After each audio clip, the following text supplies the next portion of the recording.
So huge news hit the airwaves the past couple days with the leaked report from the Supreme Court that the world found out that it looks like 5 Supreme Court justices in the majority are going to be overturning the 1973 Supreme Court decision Roe v. Wade, which made it a federal issue, taking the issue away from the states, making abortion the law of the land. It looks like the Supreme Court justices are going to be overturning this decision.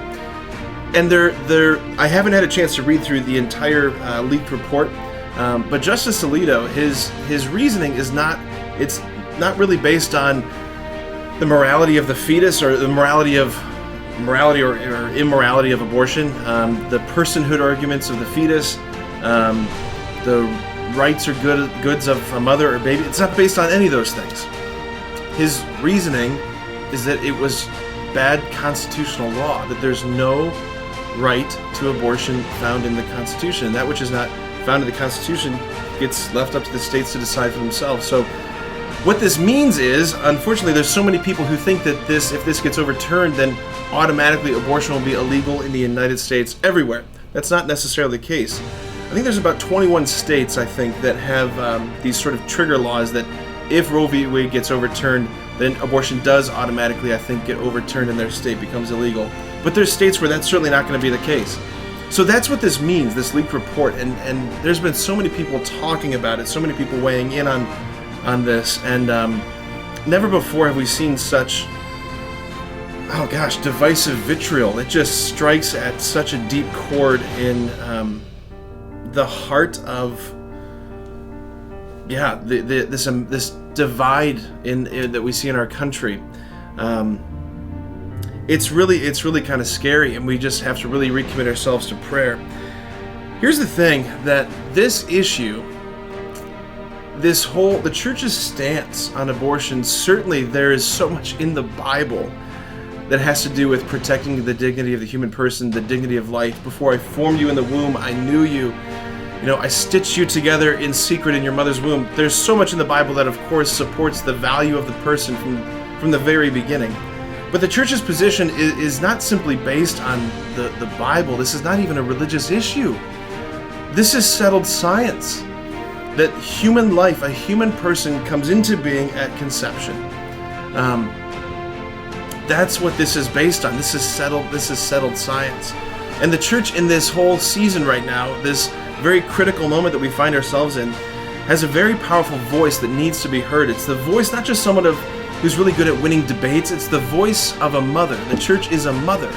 She speaks with the tone of a mother. So when she says no to things, just like a mom says no to her kids for things, she's saying, no, I don't want you to do this because it's going to hurt you. I don't want you to have that because you're gonna hurt yourself. This is not good for you. Everything that the church says no to, she's protecting a greater yes, because she speaks with the tone of a mother.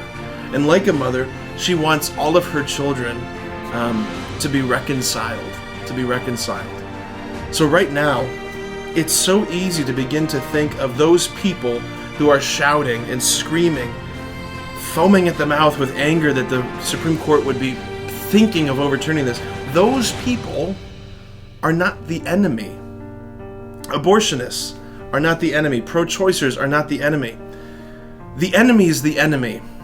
The enemy is the enemy. And there's a lot of people that he has fooled. And we need to have great compassion. We need to redouble our efforts in prayer. Women who've had abortions are not the enemy. My dear sisters, if you're listening to me right now, speak to you. The fact that you've had an abortion does not make you the enemy. It doesn't make you irredeemable, unreconcilable, beyond hope, beyond mercy. You are still beloved. You're still beloved. That's not just me talking. That's the voice of the church talking. Listen to this. This is a quote from St. John Paul II, Pope St. John Paul II, speaking from the highest place, the highest authority of the church. This is what the church says to you, who statistically 1 in 4 women who have had abortions. This is what the Pope says. This is what Holy Mother Church says to you. I would now like to say a special word to women who have had an abortion. The Church is aware of the many factors which may have influenced your decision, and she does not doubt that in many cases it was a painful and even shattering decision. the wound in your heart may not yet have healed. Certainly what happened was and remains terribly wrong. But do not give in to discouragement and do not lose hope. Try rather to understand what happened and face it honestly. If you have not already done so, give yourselves over with humility and trust to repentance. The Father of mercies is ready to give you his forgiveness and his peace in the sacrament of reconciliation. To the same Father in his mercy you can, with sure hope, entrust your child. With the friendly and expert help and advice of other people, and as a result of your own painful experience, listen to this, you can be among the most eloquent defenders of everyone's right to life. Through your commitment to life, whether by accepting the birth of other children or by welcoming and caring for those most in need of someone to be close to them, you will become promoters of a new way of looking at human life. Do you hear that? Do not give in to discouragement. Turn to Jesus, who is mercy. Friends, this is a very powerful time for the church to be what Jesus intended it to be, an agent of transformation in the world. This is a powerful moment for us to stand up and with power and boldness and conviction, let the voice of Holy Mother Church be heard, a voice that is not simply interested in winning debates, but interested in winning souls, person to person. There are so many factors that lead a person to choose to have an abortion. None of them ultimately justify the action. But we have to speak with the tone of mercy. We have to speak with the tone of mercy. It's Jesus. He's the living mercy.